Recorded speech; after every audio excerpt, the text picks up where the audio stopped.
ಇವತ್ತಿನ ವಿಡಿಯೋಗೆ ನಿಮ್ಮೆಲ್ಲರಿಗೂ ಕೂಡ ಸ್ವಾಗತ. ಹೇಗಿದ್ದೀರಾ ಎಲ್ಲರೂ ಸಹ?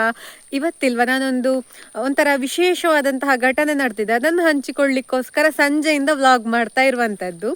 ವಿಷಯ ಎಂತ ಅಂತ ಹೇಳಿದರೆ, ನಮ್ಮಲ್ಲಿ ಒಂದು ಬೆಕ್ಕುಂಟು ಅಂತ ಹೇಳಿದರೆ ಅದು ನಾವು ತಂದು ಸಾಕಿರುವಂಥದ್ದಲ್ಲ.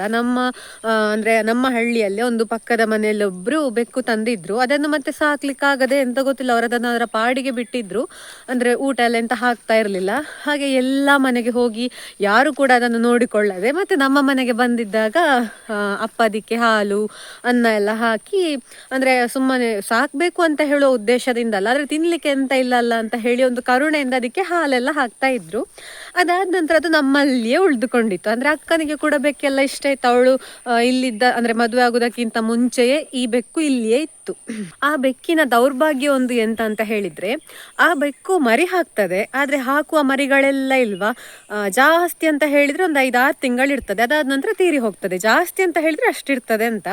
ಕೆಲವೊಂದು ಹುಟ್ಟಿ ಒಂದು ಸ್ವಲ್ಪ ಸಮಯದಲ್ಲೇ ತೀರಿ ಹೋಗ್ತದೆ. ಹೀಗೆ ಅಂದರೆ ಏನೋ ಒಂದು ಆರೋಗ್ಯದ ಸಮಸ್ಯೆ ಆಗಿರುವಂಥದ್ದು, ಅಥವಾ ಕೆಲವೊಂದಕ್ಕೆ ಕಣ್ಣು ಕಾಣದೇ ಇದ್ದದ್ದು ಕೂಡ ಇತ್ತು. ಕಣ್ಣು ಕಿವಿ ಎರಡು ಕೂಡ ಇಲ್ಲ.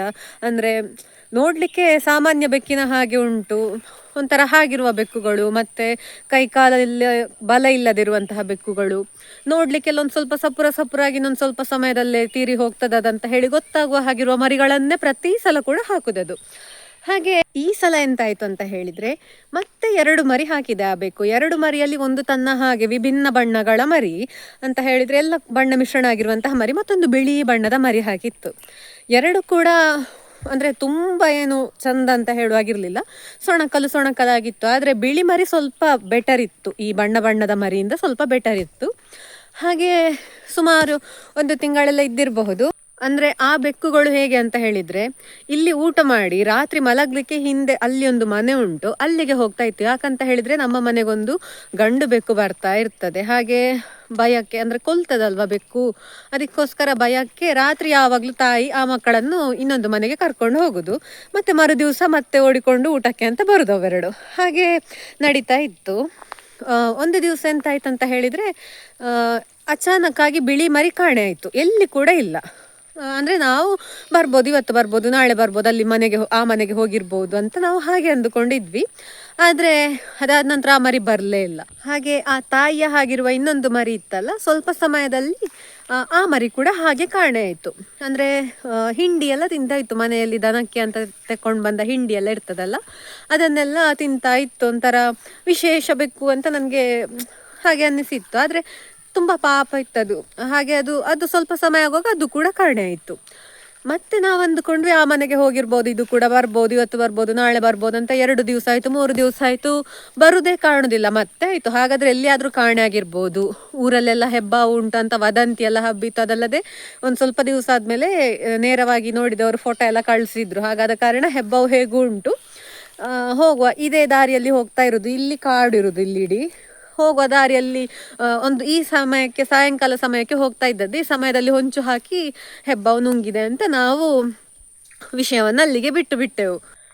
ಒಟ್ಟಾರೆ ಈ 2 ಮರಿಗಳು ಕೂಡ ಕಾಣೆ ಎಲ್ಲ ಆಗಿ ಸುಮಾರು 1 ವಾರದಲ್ಲಿ ಮತ್ತೆ ಮೇಲೊಂದು ಮನೆ ಉಂಟು, ಅಲ್ಲಿಂದ ಒಬ್ಳು ಹುಡುಗಿ ಬರ್ತಾಳೆ ನಮ್ಮ ಮನೆಗೆ. ಅವಳು ಬಂದು ಹೀಗೆ ಬೆಕ್ಕಿನ ವಿಚಾರ ಎಂತದೋ ಮಾತಾಡುವಾಗ ಅಮ್ಮ ಹೇಳಿದ್ರು, 2 ಬೆಕ್ಕಿತ್ತು, ಒಂದು ಬೆಕ್ಕು ಬೇಗ ಕಾಣೆ ಆಗಿತ್ತು, ಅದಾದ ನಂತರ ಸುಮಾರು ಸಮಯದ ಮೇಲೆ ಈ ಬೆಕ್ಕು ಕೂಡ ಕಾಣೆ ಆಗಿದೆ ಅಂತ ಹೇಳುವಾಗ ಅವಳು ಹೇಳಿದೆ ಅಂತ ಹೇಳಿದ್ರೆ, ಅಲ್ಲಿರುವಂತಹ ಒಂದು 4-5 ನಾಯಿಗಳು ಒಂದು ತೋಟದಲ್ಲಿ ಬೆಕ್ಕಿನ ಮರಿಯನ್ನು ಕಚ್ಚಿ ಎಳ್ದಾಡ್ತಾ ಇತ್ತು ಅಂತ ಅವಳು ಹೇಳಿದ್ಲು.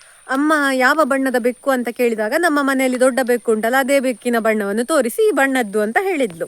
ಆಗ ನಮಗೆ ಗೊತ್ತಾದ್ದು, ಹೆಬ್ಬಾವು ನುಂಗಿದ್ದು ಅಲ್ಲ, ಬೇರೆ ಯಾರಾದರೂ ತೆಕ್ಕೊಂಡು ಹೋದದ್ದು ಅಲ್ಲ, ಏನೂ ಅಲ್ಲ, ನಾಯಿ ಬೆಕ್ಕನ್ನು ಹಿಡಿದು ಕೊಂದು ಹಾಕಿದೆ ಅಂತ. ಅಂದರೆ ಇವರು ಮನೆಯಲ್ಲಿದ್ರಂತೆ, ಅವಳು ಮತ್ತೆ ಅವಳ ತಂಗಿ. ಆಗ ಮೇಲಿಂದ ನಾಯಿ ಏನೋ ಬೆಕ್ಕನ್ನೇನೋ ಹಿಡಿಯೋದು ಕಂಡಿತಂತ ಕೆಳಗೆ ಓಡುವಾಗ ನಾಯಿ ಓಡಿತಂತೆ. ಆದರೆ ಆ ಹೊತ್ತಿಗೆ ಬೆಕ್ಕನ್ನೆಲ್ಲ ಕಚ್ಚಿ ಅದನ್ನು ಚೆಲ್ಲಾಪಿಲ್ಲಿ ಮಾಡಿ ಒಟ್ಟಾರೆ ಇವರು ಅಲ್ಲಿಗೆ ತಲುಪುವಾಗ ಆ ಬೆಕ್ಕಿನ ಜೀವ ಹೋಗಿತ್ತು ಅಂತ ಹೇಳಿದ್ದು. ಹಾಗೆ ನಮಗೆ ಕೂಡ ಸ್ವಲ್ಪ ಬೇಜಾರಾಯಿತು. ಪಾಪ ಇತ್ತದ್ರ ಪಾಡಿಗೆ ಊಟ ಮಾಡಿಕೊಂಡು ಏನಾದರೂ ತಿಂದುಕೊಂಡೆಲ್ಲ ಇತ್ತು.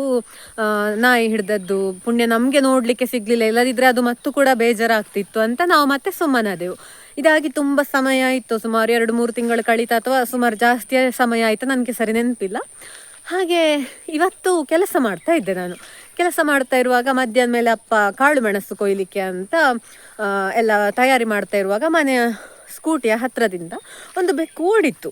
ಓಡಾಗ ಅಪ್ಪ ಹೇಳಿದ್ರು ಅದು ಯಾರ್ದು ಬೆಕ್ಕು ಅಂತ. ನಾವು ಸಾಮಾನ್ಯವಾಗಿ ಹೀಗೆ ಬರ್ತದಲ್ಲ ಅದೇ ಬೆಕ್ಕು ಅಂತ ತಿಳ್ಕೊಂಡು ಸುಮ್ಮನಾದ್ವಿ.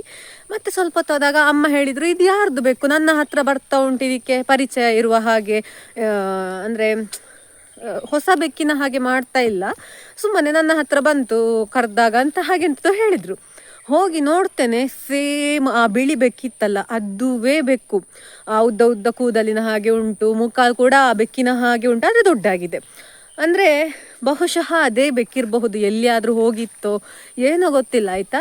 ಈಗ ಎಲ್ಲಿ ಹಾಲು ಕುಡಿಲಿಕ್ಕೆ ಕೂಡ ಒಳಗೆ ಬಂದಿತ್ತಂತೆ, ಅಂದರೆ ಎಲ್ಲ ಮೂಸಿಕೊಂಡಿತ್ತು. ನಾನು ಸ್ವಲ್ಪ ಸಮಯದ ಹಿಂದೆ ಇಲ್ಲಿದ್ದೆ ಅಂತ ಹೇಳುವ ಹಾಗೆ ಎಲ್ಲ ಮೂಸಿಕೊಂಡಿತ್ತಾಯ್ತು. ಅದೇ ಬೆಕ್ಕಾಗಿರಬಹುದು. ಯಾಕಂತ ಹೇಳಿದರೆ ಈ ಸುತ್ತಮುತ್ತಲ ಮನೆಗಳಲ್ಲಿರುವಂತಹ ಬೆಕ್ಕುಗಳು ಬೇರೆ ಬೆಕ್ಕುಗಳು, ಅಂದರೆ ನೋಡುವಾಗಲೇ ಗೊತ್ತಾಗ್ತದೆ. ಅದಲ್ಲದೆ ಬೆಕ್ಕಿನ ಸಂಖ್ಯೆ ಕೂಡ ಇಲ್ಲಿ ಕಡಿಮೆ, ಹೆಚ್ಚಿನವರ ಮನೆಯಲ್ಲಿ ಅಷ್ಟು ಹೇಳುವಂತಹ ಬೆಕ್ಕುಗಳೆಂತ ಇಲ್ಲ. ಈ ಬೆಕ್ಕು ಎಲ್ಲಿಗೆ ಹೋಗಿತ್ತು, ಎಲ್ಲಿಂದ ಬಂತು ಒಂದು ಕೂಡ ಗೊತ್ತಿಲ್ಲ. ನಾನು ನಿಮಗೆ ವಿಡಿಯೋ ಹಾಕ್ತೇನೆ, ನೋಡಿ ಆಯ್ತಾ.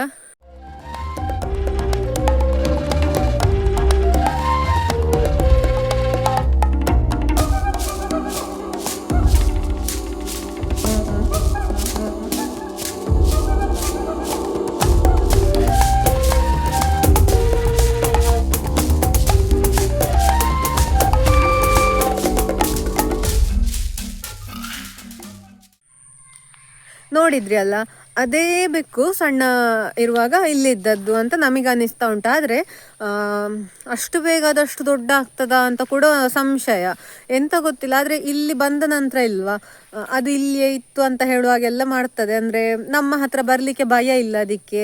ಬೇರೆ ಬೆಕ್ಕುಗಳಾದ್ರೆಲ್ಲ ಇಲ್ವಾ, ನಾವು ದೂರದಿಂದ ನಮ್ಮನ್ನು ಕಂಡ್ರೆ ಓಡಿ ಹೋಗ್ತದೆ. ಇಲ್ಲಿ ಬಂದಂತಹ ಎಲ್ಲ ಬೆಕ್ಕುಗಳು ಅಷ್ಟೇ, ನಮ್ಮ ಪರಿಚಯ ಇಲ್ಲದಿದ್ದರೆ ಅದು ಓಡಿಯೇ ಹೋಗುದು. ಅಂದರೆ ತುಂಬ ಫ್ರೆಂಡ್ಲಿ ಆಗಿರುವಂತಹ ಬೆಕ್ಕು ಇಲ್ಲಿ ಸುತ್ತಮುತ್ತ ಎಲ್ಲಿ ಕೂಡ ಇಲ್ಲ. ಈ ಬೆಕ್ಕು ಹಾಗಲ್ಲ, ನಮ್ಮ ಹತ್ರ ಬರ್ತದೆ. ಅದಾದ ನಂತರ ಒಳಗೆ ಹಾಲು ಕುಡಿಲಿಕ್ಕೆ ಕೂಡ ಹೋಗಿದೆಂತೆ. ಮತ್ತು ಅದೇ ನಾನು ಆಗ ಹೇಳಿದಾಗೆ ಎಲ್ಲ ಮೂಸಿಕೊಂಡೆಲ್ಲ ಇತ್ತು. ಅಂದರೆ ನಾನು ಇಲ್ಲಿದ್ದೆ ಅಂತ ಹೇಳುವ ಏನೋ ನೆನಪೋ ಏನೋ ಗೊತ್ತಿಲ್ಲ, ಒಟ್ಟಾರೆ ಹಾಗೆ ಅನ್ನಿಸಿತು. ನಮಗೆ ಒಂಥರ ವಿಚಿತ್ರ ಅಂತ ಅನ್ನಿಸಿತು. ನಾವು ಸತ್ತೇ ಹೋಗಿತ್ತು ಅಂತ ತಿಳ್ಕೊಂಡ ಬೆಕ್ಕು ಮತ್ತೆ ವಾಪಸ್ ಬಂದಿದೆ. ಆದರೆ ಈಗ ಇಲ್ಲಿ ಎಷ್ಟು ಸಮಯ ಇರ್ತದೆ ಗೊತ್ತಿಲ್ಲ, ಅಥವಾ ಇನ್ನು ಸ್ವಲ್ಪ ಹೊತ್ತಲ್ಲಿ ಹೋಗ್ಬೋದು ಕೂಡ. ಹಾಗಾಗಿ ಇದನ್ನು ಹಂಚಿಕೊಳ್ಳುವ ಅಂತ ಅನಿಸಿತ್ತು, ಅದಕ್ಕೋಸ್ಕರ ಹಾಕಿರುವಂಥದ್ದು. ನೋಡ, ಆ ಬೆಕ್ಕಿನ ಫೋಟೋ ಎಲ್ಲಿಯಾದರೂ ನನಗೆ ಗ್ಯಾಲರಿಯಲ್ಲಿ ಸಿಕ್ಕಿತ್ತು ಅಂತ ಹೇಳಿ ಆದರೆ ನಾನು ಇಲ್ಲಿ ಸೈಡಲ್ಲಿ ಹಾಕ್ತೇನೆ ನಿಮಗೆ ನೋಡಲಿಕ್ಕೆ. ನಿಮ್ಮಲ್ಲಿ ಕೂಡ ಈ ರೀತಿ ಯಾವುದಾದ್ರೂ ಅನುಭವ ಆಗಿದೆಯಾ ಅಂತ ಹೇಳಿ. ಅಂತ ಹೇಳಿದರೆ ತುಂಬ ಸಮಯ ಕಾಣೆಯಾಗಿದ್ದ ಬೆಕ್ಕು ಮತ್ತೆ ವಾಪಸ್ ಬಂದಿದೆ ಅಂತೆಲ್ಲಾದರೆ ನಮಗೆ ಅದೇ ಬೆಕ್ಕು ಹೌದಲ್ವ ಅಂತ ಸಂಶಯ. ಯಾಕಂತ ಹೇಳಿದರೆ ಹೋದಾಗ ಮರಿ ಇತ್ತು, ಈಗ ದೊಡ್ಡ ಬೆಕ್ಕಾಗಿ ಬಂದಿದೆ. ಸ್ವಲ್ಪ ಸಮಯದಲ್ಲಿ ಅಷ್ಟು ದೊಡ್ಡ ಆಗಲಿಕ್ಕೆ ಸಾಧ್ಯವಂತ ಕೂಡ ಒಂದು ಪ್ರಶ್ನಾರ್ಥಕ ಚಿಹ್ನೆ ನಮ್ಮಲ್ಲಿ.